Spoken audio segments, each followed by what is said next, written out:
தோழி சுகுமாரி ரவிசுகி வியூஸ்லேருந்து பேசுகிறேன். இது ஒரு கதை சொல்ல போகிறேன். என்ன கதைனாக்கா, ஒரு குளத்துல வந்து 3 மீன் இருக்குது. அந்த 3 மீனும் நான் குளத்துல தண்ணி நிறையா இருக்கும்போது நல்லா ஜாலியாக சந்தோஷமாக வாழ்ந்துட்டுருக்கு. அதுக்கப்புறம் கோடை காலம் வர சமயத்தில் வந்து வெயில் நிறையா வந்துடுது. இந்த பெரிய மீன் சொல்கிறது, வெயில் நிறையா வர ஆரம்பிச்சிடுது.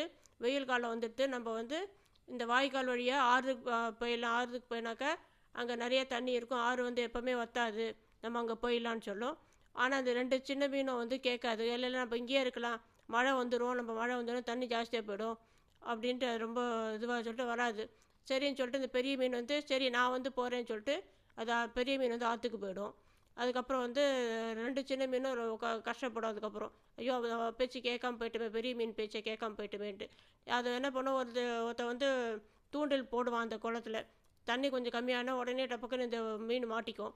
அப்போ வந்து அந்த 2வது மீன் வந்து ஃபீல் பண்ணும், ஐயோ நம்ம அப்போ சொன்ன பேச்சு கேட்கலையே, நம்ம இப்படி மாட்டின்ட்டுமேன்னு வந்து கஷ்டப்படும். அதுக்கப்புறம் அழுது கஷ்டப்பட்டு அது அப்படியே செத்தே போய்டுறது. அதுக்கப்புறம் வந்து திரும்பி அந்த இன்னொரு மீனும் என்ன ஆகும்னாக்கா, இன்னும் தண்ணி வற்றி போயிடும். அப்போ கொஞ்சோண்டு தான் தண்ணி இருக்கும், அது சேறு மாதிரி ஆகிடும். அந்த சேத்துல புரண்டுக்கிறன்ட்டு அது ரொம்ப ஃபீல் பண்ணும். அப்போ அது ஃபீல் பண்ணும், ஐயோ நம்ம அப்போ சொல்லும்போதே கேட்கலையே, இப்படி நம்ம வந்து ரொம்ப கஷ்டப்பட்டோமே அப்படின்னு சொல்லிட்டு அது கொக்கு வந்து அதை பிடிச்சின்னு போயிடும். அதனால் அப்படி செத்தே போயிடும். இதுலேருந்து இந்த கதையில் நீதி என்னென்னா, பெரியோர்கள் வார்த்தையை வந்து அமிர்தம், அப்படி வந்து நம்ம புரிஞ்சுக்கணும். பெரியவர்கள் சொன்னாமல் நம்ம அதை கேட்கணும். அதை வந்து அதை அவங்களுக்கு பெரியவங்களுக்கு மதிப்பு மரியாதை கொடுக்கணும். அது அதுலேருந்து நீதி. அதுக்கப்புறம் இன்னொன்று என்னன்னாக்கா, நம்ம வந்து துன்பங்கள் கஷ்டம் வரப்போகுதுன்னு தெரிஞ்ச உடனே நம்ம அதுலேருந்து தப்பிக்க பார்க்கணும். அதுதான் வந்து புத்திசாலித்தனம். கஷ்டம் வந்தால் பார்த்துக்கலான்னு இருக்கிறது வந்து 2வது தரம். கஷ்டம் வந்தாலும் வந்து என்ன பார்த்துக்கலாம் அப்படின்னு இருக்கிறது வந்து முட்டாள். அதனால் நம்ம முட்டாளாக இருக்கக்கூடாது.